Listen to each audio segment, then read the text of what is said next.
The NBA is absolutely horrified of this, and nobody saw this coming, as following what has been a wild offseason, speculation specifically surrounding LeBron James and his future in LA. As Media Day officially started today, we have some wild new updates and even wild comments from LeBron himself that not even the most optimistic fan would have saw coming. We're going to break that down as well as a few other interesting things on this episode, including some injury updates and, of course, just some overall updates and sentiment as the boys are officially back talking to the media. Ton to go over today, ladies and gentlemen, but before we get into it all, if you're part of the percentage who aren't subscribed to the channel, quick reminder to hit that subscribe button. You guys have been absolute beasts of the support. About 70% of you who are watching right now aren't subscribed.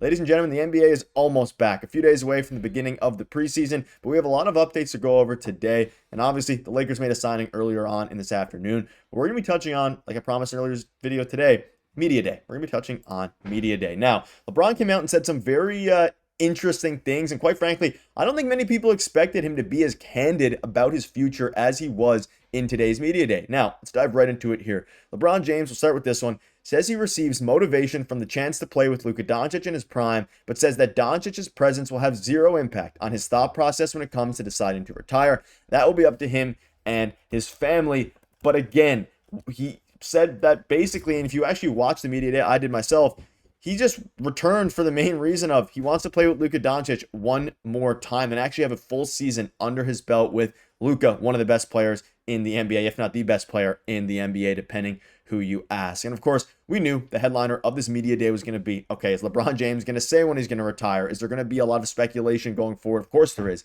But what is he going to say? Is he going to be candid? I don't think many people saw it coming for him to be as candid as he was. And again, the reason he wants to play, and he made it clear, is to play with Luka. Now, the flip side, he also says that, Luka's presence is not going to have an impact on his thought process when it comes to retiring. He also was super candid and said Bryce James has no impact on when he's going to decide to retire. But at the end of the day, these are all very positive things ultimately. And he also spoke out on some of the additions that, the Lakers have made, because let's rewind a little bit to a few months ago and even a few weeks ago. We had reports from Brian Windhorst. We had reports from Ramona Shelburne, all these different reporters saying that LeBron might not be happy in LA. Rich Paul, LeBron's agent himself, gave some ominous, statements after they accepted and got into, opted into, not accepted, his player option.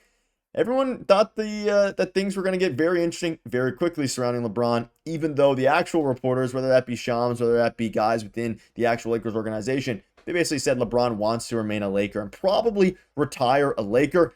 And that's essentially what he said in today's media press conference. Now, he didn't necessarily, directly say, candidly that he was going to retire as a Laker, but he's super happy with the way the team is, viewing things. Of course, they just made the signing earlier today. It's obviously not going to impact LeBron James. But he also, spoke out on, like I mentioned just then, the new additions and said the more and more time that we're together, the better we're going to be. And it starts from day one. And of course, there's a lot of additions. We'll dive into some of JJ Redick's comments, like I've briefly shown on the screen here, about Deandre Ayton, about Hachimura, LeBron, Luka, all these different things. But it's a good point. Last year was a failure, all things considered. But a lot of that comes from the team having a complete 180 change at the trade deadline. That's, of course, the biggest, differentiator between last year and previous years was they had to completely overhaul their team. And now it's overhauled, arguably for the better, of course, compared to last year, but more, positioned better, more positioned for the future as well. And again, like I mentioned, he briefly spoke out on Bryce before I move on to some other things. He said, I'm not waiting on Bryce. He has his timeline. I have my timeline. And he's, of course, a freshman at Arizona. At the end of the day, these things do matter for LeBron. I don't think, I thought he was going to, wait for Bryce. Now I don't think so as much. But at the end of the day, very good news overall. He is fully committed to the Lakers. He is in very good shape. He is ready to go. And something that's even more terrifying if you're other NBA teams, he's been working on his catch and shoot three-pointers this offseason, which is something that he's gotten better as a shooter as his career went on, specifically because of the fact that, of course, his athleticism, not that it's declined a crazy amount, but it absolutely has, especially compared to his Cleveland Cavaliers days and even the beginning of his Lakers days as as it should, right? He's in his, 40s now. So as he continues to, take care of his body, get into what is going to be the most crucial season of his career because, it's his last season. Now, whether it's crucial in the sense of for his own career, he probably wouldn't say so. Maybe he would. For the Lakers and as a Lakers fan, he needs to be very, very good this year if they want to have a chance to win. And all the conversation about Luka carrying all these different things, those are all very important. But, of course, LeBron is going to be the number one, or number two, reason behind this team's success there. And speaking of their success, like I mentioned, LeBron spoke out about a lot of different additions and believes that this is a very good team.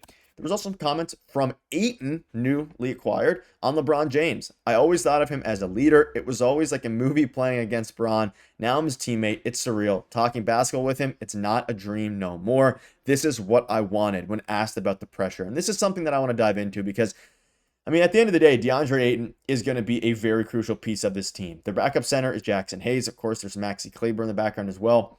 A lot of this team's success, I think, this season is going to rely on the experiment with the guys that they acquired in the offseason, whether that be Deandre Ayton, Marcus Smart, Jake LaRavia.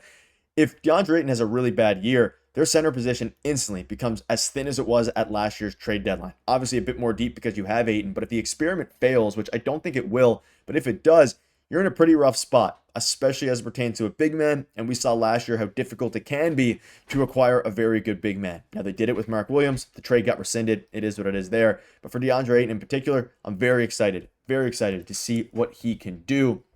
And also see what JJ Redick can do now that, I mean, his future's locked up. There's clear continuity there, going forward. And very exciting, obviously, to see what Ayton can do, especially with Luka Doncic. And speaking of Luka Doncic, so I've been some quotes from Luka Doncic on JJ Redick's contract extension, which again is, I believe, a 2-year deal or so. So the stability is amazing. It was great to work with JJ. Hopefully we can work until the end of my career. I just love him as my coach. So this is good for numerous reasons. We'll probably have another full video covering this, but Luka, I mean, kind of, I guess inadvertently or indirectly, says that he wants to remain a Laker for the end of his career. We knew that, but this is as direct as he's ever said it. He loves JJ Redick. I'm sure that's a part of the reason he extended. I'm sure that's also a part of the reason that the Lakers and Jeanie Buss, before giving up full ownership and full control to Mark Walters, kind of, at least as it pertains to decision-making, extended JJ Redick. So no matter what Mark Walters ends up wanting to do with the team and with the manager, not the manager, with the coach, the head coach, JJ Redick will have his financial situation absolutely secured there. Super excited because it's also, Luka Doncic looks very, very good, ladies and gentlemen. And you look at this depth chart, Luka looks in great shape. He was excited to see the media. LeBron was even, quoted saying that he needs to go on the Luka Doncic fitness plan and the Luka Doncic regime in the offseason. Things are looking about as good as you could have possibly asked for. And for LeBron James, whose future was in question with the Lakers a few weeks ago, it's very, very encouraging to see him want to play with Luka Doncic and also to say some pretty clear things and candid things about his future. I don't know when the end is, but I know it's sooner rather than later. And says for the love of the game is high and love for the process is even higher. I don't think he's retiring next year. Maybe the year after. I don't even think that. I think he has a few years left, but maybe not. Maybe it's just one more year. And if this is the last hurrah for him, hopefully they end it on a very good note. And at the end of the day, still playing with his son, Bronny James. So I think he's going to have a pretty underrated impact on this upcoming year. But that'll wrap it up. Let me know down below what your thoughts are on this. Of course, lots of news coming. Media Day was today. They made a new signing earlier. So if you haven't checked out that video, make sure to check it out. It was from a few hours ago. You guys are the best. Thank you guys for watching. See you later.